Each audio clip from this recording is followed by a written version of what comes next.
大家好，欢迎来到 Ravi 的美食厨房。今天我们来做萝卜丝饼。准备一根白萝卜，大概是500克，擦成丝。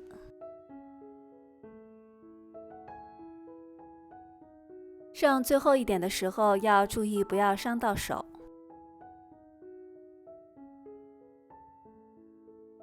加入5克盐，搅拌一下，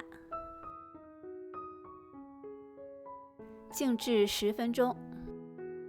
准备一根小葱，切成葱末，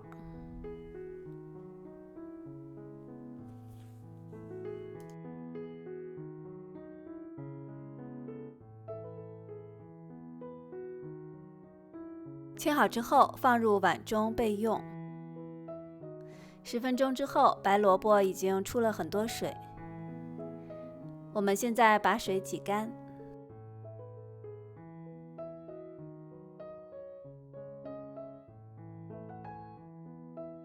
放入盆中，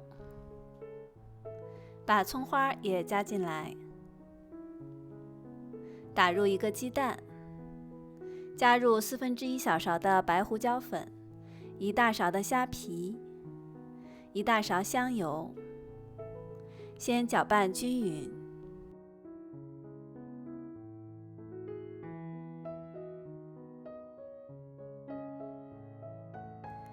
加入1/4杯的面粉，我们可以分2次添加，这样比较方便根据面糊的粘稠度进行调整。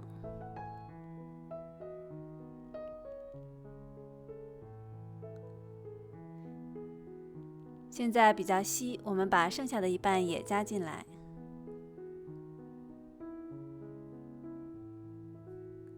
搅拌到这样的粘稠度就可以了。锅中倒入少量的油，不需要等油热，直接下入面糊，这样我们有时间来调整。这些材料我一共做了4个小饼。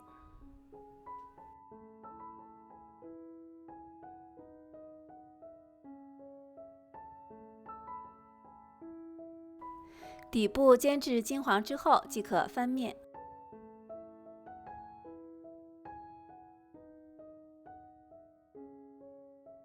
2面都变成金黄之后就可以出锅了，我已经闻到香味儿了。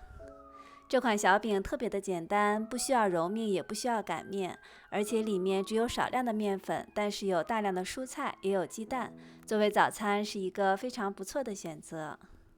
今天的萝卜丝饼就分享到这里，喜欢我视频的朋友欢迎点赞订阅，谢谢您的观看，我们下次再见。